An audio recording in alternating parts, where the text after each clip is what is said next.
তো হ্যালো বন্ধুরা, কেমন আছো? আশা করি ভালো আছো। আমিও খুব ভালো আছি। তো দুপুরবেলা আলু সিদ্ধ ভাত করেছিলাম, মা কাজে গেছিলো। তো আজকে আসতে প্রচণ্ড দেরি হয়েছিল। মা আমাকে বলেই গেছিলো, অবশ্য দোষটা আমারই। আর রান্না করতে খুব একটা ভালো লাগে না, খুব একটা পারিও না, যেইটুকু পারি সেইটুকু হয়ে যায়। তো আজকে তার জন্য বকা খেয়েছি। এমনিও খাই, প্রত্যেক দিনই খাই, আজকেও বকা খেয়েছি। তো এখন বাজে 9:45। তা মার আসতে দেরি হয়ে যাচ্ছে, এবার খেতে তো হবেই। আলু সিদ্ধ ভাত যেইটুকু ছিল দুবেলা হয়ে গেছে। তা দেখলাম সোয়াবিন আছে, তাহলে একটু সোয়াবিনের তরকারি করি।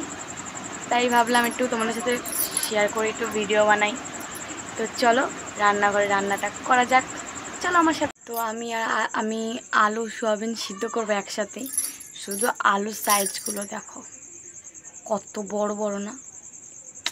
আর পেছনে ব্যাকগ্রাউন্ডটা স্কিপ করো, দেখো না। তো চলো আলু আর সয়াবিনটা সিদ্ধ করি, তারপর তোমাদের কাছে আবার আসবো। তো আমার আলু আর সয়াবিন সিদ্ধ দেওয়া হয়ে গেছে, এই যে সিদ্ধ হচ্ছে। তো এখানে পেঁয়াজ আদা রসুন, মিক্সির বাটিটা খারাপ হয়ে ভাল লাগে না, তো কি করব এখন। এই যে কী বলে এটাকে, ঘষুনি, একটুখানি ঘষে নিই। পেঁয়াজটা শুধু কোচানোই থাক, শুধু রসুনটা আদা একটু ঘষে নেবো। সিম্পল রান্না রাতের জন্যে, আর কত, তাই না? তো চলো।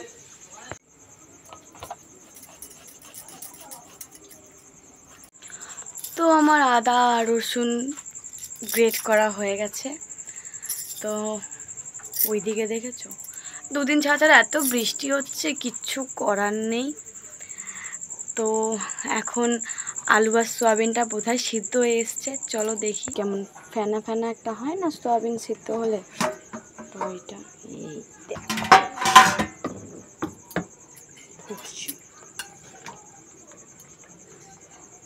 আলুটা বোধহয় এখনো হয়নি, না জলে একটু ঠান্ডা হোক। আলুটা এখনো সিদ্ধ হয়নি। এই যে আদা রসুন ও আমার হাতে লাগছে, যেইটুকু পেরেছি ঘষেছি, যে গ্রেট করেছি, দেখো। তো যতক্ষণ আলুটা সিদ্ধ হচ্ছে, সোয়াবিনটা হয়ে গেছে, যতক্ষণ আলুটা সিদ্ধ হচ্ছে ততক্ষণ একটু পায়েস খাই। এই যে পায়েস, দেখতে পাচ্ছ? কালকে বাবানের জন্মদিন গেল, তোমরা হয়তো ভিডিওটা দেখেছো। আর না দেখে থাকলে অবশ্যই আমার চ্যানেলে যেও। আর যারা যারা নতুন তাদের বলে দিই, আমার চ্যানেলের নাম সুইট চিনি 4-7, সার্চ করো পেয়ে যাবে।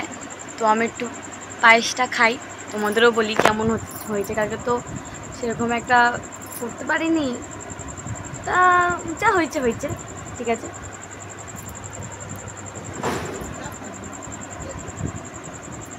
খুব ভালো হয়েছে। তো পায়েস খুব একটা আমি ভালোবাসি না, খুব কম। আমার পায়েসের গন্ধটা শুকলেই আমার গা গোলায়। যাই হোক, বাবুর জন্মদিন, একটু খেতে হয়। কালকে আমি খাইনি, তাই একটু ছিল ফ্রিজে, তাই একটু খেলাম।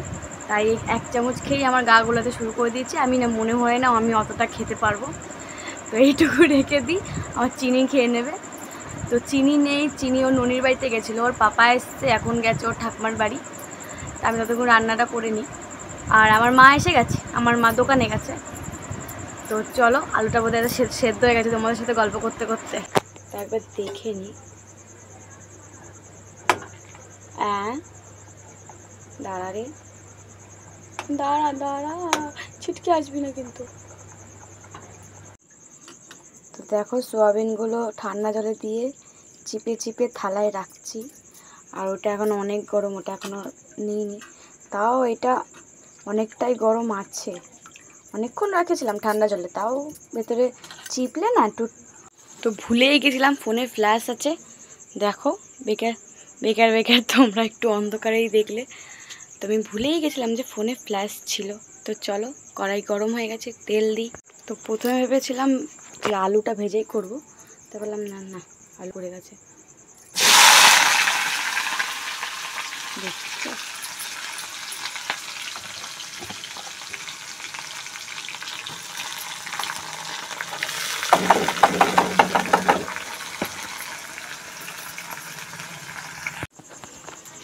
তো চলো এবার আলুটা দেওয়া যাক, তারপরে মশলা টশলা দেবো একেবারে ঝোলে ঝালে তেলে হয়ে যাবে।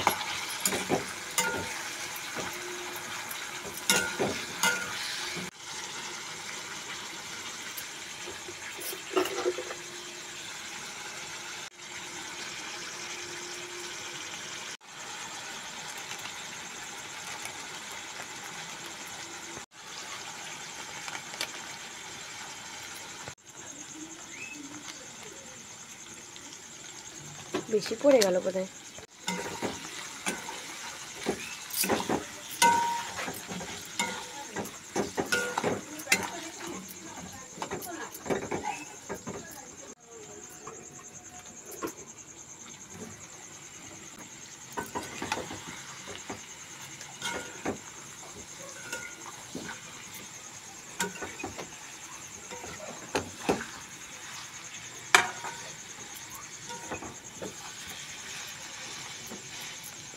মনে হচ্ছে তরকারি হয়ে গেছে, আরও দেখি না হয়ে গেছে। হ্যাঁ, তরকারি একটু ফুটবে মনে হচ্ছে, একটু ফুটুক।